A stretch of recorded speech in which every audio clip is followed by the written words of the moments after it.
This next example is along the lines of the soul R&B classic Midnight Hour, and there's kind of an intro section into the verse. The verse progresses and then it goes into what is sort of a chorus section, which is a little bit of a reprise of what you hear at the beginning of the verse. So we start with all major chords, D to B, A to G. And what I'm going to be doing in my rhythm approaches is things that I've done in the past. Use pieces of the chords like sixths and then little dominant triads in inventive ways, so it's not just the same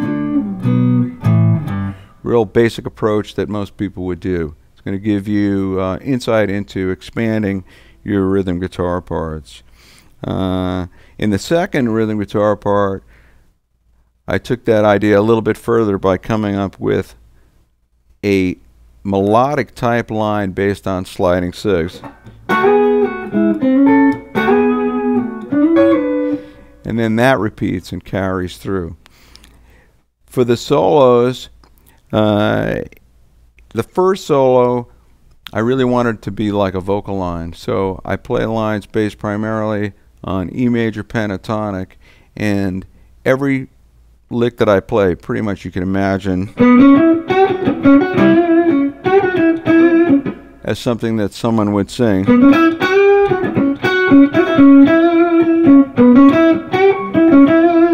But there's sort of this overall B.B. King-like approach. And then the last phrase into a little Albert King thing. For the second solo, I moved up higher, played a much more aggressive solo in typical blues rock style. Again, leaning on E minor pentatonic for most of the licks over E. And then I transitioned into E major pentatonic because the two balance each other so well. That's a typical technique to use in blues and R&B and soul soloing. And then when we get to the 5 chord to the 4 chord, I go back to sixths and try to create a solo that stops at all these different places and uses these different techniques so that when taken as a whole, it's a little interesting journey through the chords via melodic lines and hooky signature techniques.